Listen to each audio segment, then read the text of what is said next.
જય શ્રી રામ, જય ગૌ માતા. તો તમારા બધા ઘણા મિત્રોની કોમેન્ટ હતી કે રાઘવ કૂટનો તમે વિડીયો લાવો.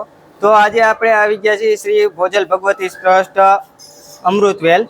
તો આપણે ત્યાં તમને રાઘવ કૂટ વિશેની જે કઈ માહિતી છે એ તમને આપવાની છે. જય ગૌ માતા. જય ગૌ માતા. તો આપણા જે દર્શક મિત્રો છે એને તમે રાઘવ કૂટ રાખ્યો છે અને આ ગૌશાળામાં તમારી જે ગાયું છે એના વિશે અમારા દર્શક મિત્રોને માહિતી આપો. હવે રાઘવ કૂટ છે અમે બીકે આહિર હળવદ થી લઈ આવ્યા હતા. આનો બાપ પૂનમ હતો, આની માં રૂપા હતી. બરોબર, એની પાસેથી અમે નાનો હતો ત્યારે લઈ આવ્યા હતા અને પછી અમે અત્યારે મોટો કર્યો. અત્યારે આશરે ઉંમર એની 10-10.5 વર્ષ આજુબાજુની ઉંમર છે. તો આ જે રાઘવ કૂટ છે એની ઓળખ તમારી પાસે દૂધમાં આવી ગઈ છે? હા. તો ચાલો આગળ વધીએ. અને બીજો કૂટ તમે જે રાખ્યો છે, આ કૂટનું નામ શું છે? આ કૂટનું નામ છે શ્યામ લીલડો. આનો બાપ કૃષ્ણા અને આની માં જમના હતી. એ બી અમારી પાસે જ હતી. આની માં બી અમારી પાસે હતી. એક ટાઈમનું 11-11.5 લીટર દૂધ હતું અને અમે ઘરનો જ ઉછેર કરેલો આ બુલ છે. આનો બાપ કૃષ્ણા બી અમારી પાસે હતો. તો તમે આ જે રાઘવ કૂટ અમને અને આ જે તમે શ્યામ કૂટ અમને બતાવ્યો, એ કૂટને તમે ડાયટમાં અત્યારે શું આપો છો? ડાયટમાં કોઈ વસ્તુ નહીં. બે વખત નિરણ આપીએ અને એક વખત ખાંડ, બસ 3 જ વસ્તુ. 3 જ વસ્તુ. હા, એક સૂકાની નીણ, એક લીલાની નીણ અને ખાંડ આપીએ છીએ. હવે આગળ વધીએ તો આ જે તમારી ગાયું છે 5 આ ગાયની અમને માહિતી આપો. આ ગાયુંમાં આ પેલી હોડકી કાબરી જે રહી અને પાછળની કાબરી રહી, બે રાઘવની છે. અને આવડિયા રહી ગોપાલભાઈ સુતરિયા પાસે અમે બગલિયા નામનો ખૂંટ લઈ આવ્યા હતા, એમની છે. અને આ હોડકી રહી ને એ વનરાજની છે. તો આમાં તમે જે આ અલગ અલગ ડિપાર્ટમેન્ટ પાડ્યા છે ગાયો માટે, તો એનું શું કારણ? એનું કારણ કઈ નહીં કે આને જે પ્રમાણે ગાભણ હોય એ પ્રમાણે એને ખાંડ નીણ એ રીતે આપવાના આવે. દૂધણાને ખાંડ અલગ આપવાનું આવે, એટલા માટે ડિપાર્ટમેન્ટ. અને કઈ ગાય થી કયા બુલ થી કઈ ગાય ક્રોસ કરવી એના માટે. તો ટૂંકમાં તમે આમાં જે ગાય થી જે બુલ ક્રોસ કરો છો એ આખી પેટેગરી માટે? હા, પેટેગરી માટે. હા. તો આગળ આ જે ઓળખ્યું છે 5, આમાં દેખાતા 3 ઓળખ્યું છે, એક બુલ છે. ઈ 4 રાઘવના છે. રાઘવના એટલે ઈ આમ ફેસ પ્રોફાઇલ જોતા એવું લાગે છે કે આ રાઘવ. હા, ઈ 4 રાઘવના છે. ટૂંકમાં મેં આ ગૌશાળામાં એક વસ્તુ નોટિસ કરી કે તમારી પાસે હાલ રાઘવ કૂટ અને શ્યામ કૂટ છે અને આગળ તમારી પાસે ઘણા વાછડા વાછડીઓ છે, પણ એમાં આ બે કૂટના જે રિઝલ્ટ છે એ અલગ પડી જાય, તરવાઈ જાય છે. ટૂંકમાં આપણે વાત કરીએ તો હા, તો આમાં આ 3 છે ને, એમાં આવડિયા હજી ગાભણ છે, ઓલી ગાભણ છે, આ એક હજી વ્યાણી છે, આ રાઘવની જ છે. આમાં 2 ગાભણ છે, 3 પહેલિયાત જ છે. પહેલી વાર આ 2 ગાય તો પહેલી વાર બચ્ચા દે, આને દઈ દીધું છે બચ્ચું. ઈ ગાયને કેટલું દૂધ આવ્યું? ઈ ગાયને અત્યારે 8-7.5 લીટર દૂધ છે. અને આ વાછડી એની છે. આ વાછડી? હા. આ અત્યારે જે અનસુયામાં સૂર્યા કે અમે એને રાત કહેતા હતા, બરોબર, આ એમનું રિઝલ્ટ છે. ટૂંકમાં આ તમારી પાસે જે રાજ હતો તે અમે હાલ અનસુયામાં આપ્યો એનું રિઝલ્ટ? હા, એનું.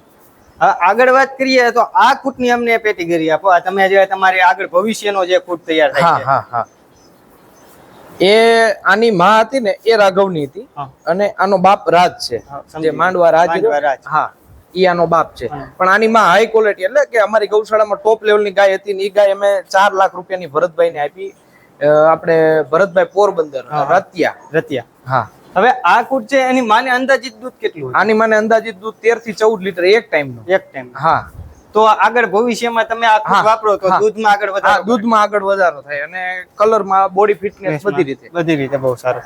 હવે આ જે ડિપાર્ટમેન્ટ છે, હવે આ કૂટ તમે જોવો તો આ કૂટ જે છે એની આનો બાપ છે ને એ પાડિયાદનો છે, એની માં રાઘવની છે. બરોબર.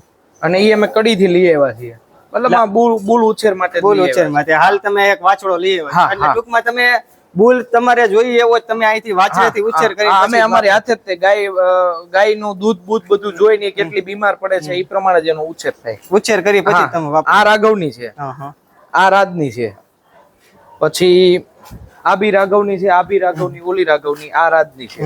પછી અહીંથી આ બધી બતાવીને આ 4 કાબરી, એ 4 રાઘવની છે. પછી આ બ્લેક રહી ને એ અત્યારે અમારી પાસે શ્યામ લીલડો રહ્યો ને એની છે. પછી આ 2 રહી રાઘવની છે, ઓલી રહી ને એ લીલડાની છે. ટૂંકમાં તમારી પાસે શ્યામ લીલડો છે એમાં તમારે બ્લેક રિઝલ્ટ આવે? હા, એમાં એનો બાપ આ તો કુદરતી કહેવાય, કારણ કે બહુ કૃષ્ણ હતો તો બહુ ઓછા રિઝલ્ટ, બહુ ઓછા હતા બ્લેકમાં. અને આની માં છે એની માં આની માં રાઘવની છે, એ લીલડી છે. એ લીલડી તો એનો બાપે લીલડો તો બ્લેક રિઝલ્ટ આવ્યું. આગળ આવડિયા ઈ 4 રાઘવની છે. 4 વાછડીઓ કન્સીવ થઈ ગયું છે? નહીં, હજી તો ધાવણ મુકાયું છે એને. તો એ બધી મુકાવીને અલગ જ હજી રાખી છે. આ ગૌશાળામાં તમે હજી ધાવણ મુકાવો ત્યાં આની હાઈટ અવડી છે, તો આ ગાય થાય ત્યારે આની સાચી હાઈટ તો થઈ જ જાય ને. હા, હજી તો આને બહુ વાર છે, એકાદ વર્ષ પછી તો એ ગરમીમાં આવશે. આગળ આ ડિપાર્ટમેન્ટમાં બધી ગાયું જ છે કે? આ ડિપાર્ટમેન્ટમાં નહીં, ઓળકા ગાયું છે બધી છે, મતલબ આ ખૂટ આવવાની જે ગાય હોય ને એ આમાં હોય. સમજી ગયો. એટલે એ અમારે એની ઉપર ધ્યાન રાખવું, પછી કઈ કઈ ગરમીમાં આવીને કયા ખૂટ ભેગી કરવી. ટૂંકમાં તમે અહીંયા જે ગાય ગરમીમાં આવે પછી એને એકલો ખૂટ છોડી અને કન્સીવ કરાવો. હા હા. હવે તમે મને બ્લેક કૃષ્ણની જે વાત કરી, અત્યારે ઘણા ખરા દર્શક મિત્રો બ્લેક કૃષ્ણના રિઝલ્ટ જોવા માંગતા હોય, તો આમાં બ્લેક કૃષ્ણનું રિઝલ્ટ હા બતાવું આમ.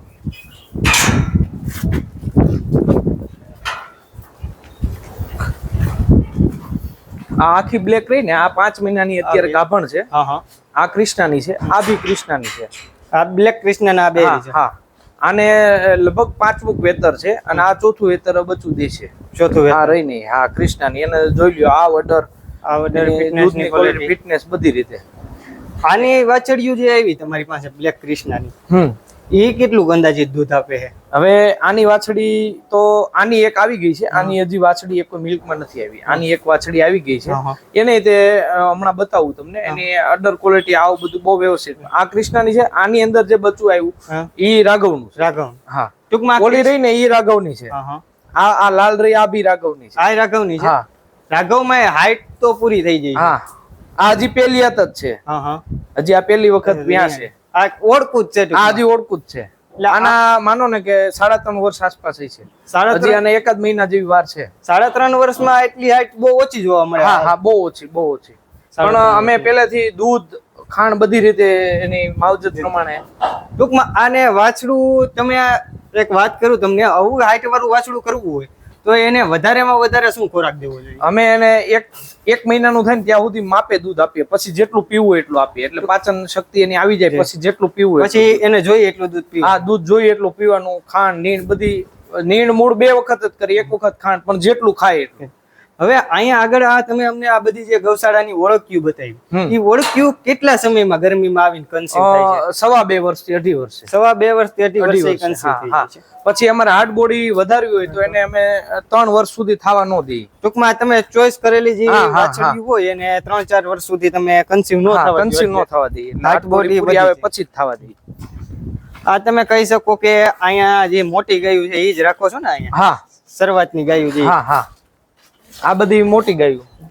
આમાં આની ફાધર સાઈડ વિશે વાત કરીએ તો આપણે આ બે ગાય રહી જે આને ભગરી, એનો બાપ વનરાજ છે. પછી વચ્ચે બે જે કાબરી રહી, એનો બાપ ગોપાલભાઈ પાસે બગલ્યો હતો. એ છેલ્લી રહી આની બેન જ થાય. મતલબ આની આ બધી માસી બેન જ થાય, ખૂંટ એક થાય. એની માયુ અલગ અલગ છે. હવે આગળ આપણે વાત કરીએ તો આ જે ગાયું છે એની તમે અમને જાણકારી આપો.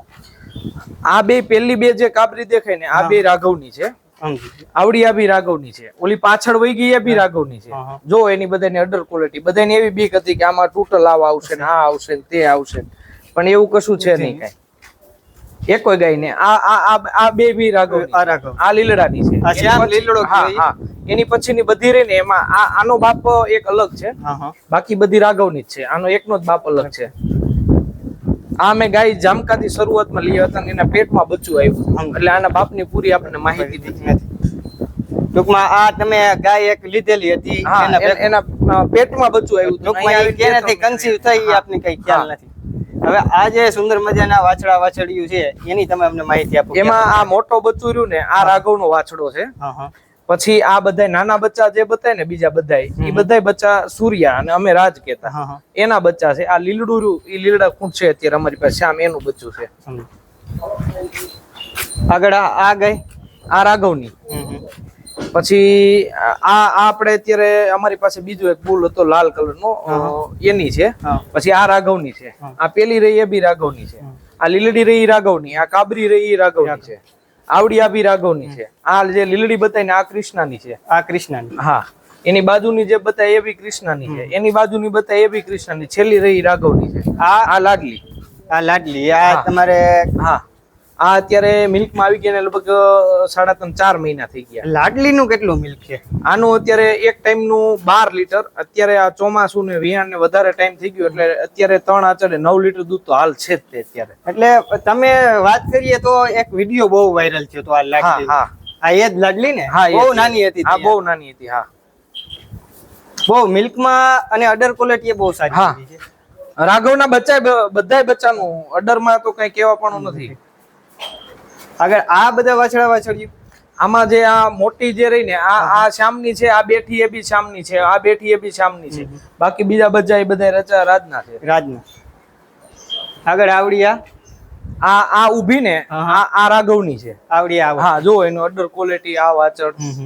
પછી આ લીલડા જેટલા બતાય છે, લીલડા અને કાળા કાબરા. આમ તો આ એક ગાય સિવાય બધા કૃષ્ણના જ છે. આ એક જ ગાય નહીં એમાં, બાકી બધી કૃષ્ણ, બધી કૃષ્ણની છે. તો અહીંયા જે મિત્રો ગૌશાળા છે એ ગૌશાળાની તમે જોયું કઈ રીતે ગાયોને રાખે છે. તો આમાં તમે આ જે ગાયું છે એને તમે ડાયટમાં શું આપો છો? બોડી ગ્રોથ બધી ગાયો બહુ સારી છે. જો ડાયટમાં તો નાનપણથી જ દૂધ અને ખાંડનો વધારે હોય, અને બાકી તો એક સૂકો ચારો ને એક લીલો ચારો, 2 જ ચારા દિવસમાં 2 જ ચારા. હા, 2 જ ચારા. તો આ ગાયો આગળ ક્યાંય ચરવા જાય કે એવું નહીં, કોઈ વસ્તુ નહીં. અહીંથી ખાલી સાફ સફાઈ માટે પાછળ જાય વાડામાં. બાકી તો પછી અહીં કોરું ને સાફ સફાઈ થઈ જાય એટલે પછી ગાયો અહીં ભી આ શેડમાં એની રીતે બેસે. હા, એની રીતે બેહવાનું, પાણીની વ્યવસ્થા છે, એની રીતે પાણી પી લે. તો મિત્રો આ જે ગૌશાળા છે અહીંયા બધી ગાયો બ્રીડિંગ માટે બહુ સારી છે. અને સાથે સાથે તમે જુઓ તો આ જે ગૌશાળા છે એની તમે ચોખ્ખાઈ જુઓ તો ચોખ્ખાઈમાં પણ બહુ સારી છે આ ગૌશાળા. અને મિત્રો આ ગૌશાળા તમને કેવી લાગી એ કોમેન્ટ કરજો. અને આગળ આ ગૌશાળાનો બીજો જે ભાગ છે એ પણ અમે તમારી સામે આગળ લાવવાના છે. જય ગૌ માતા.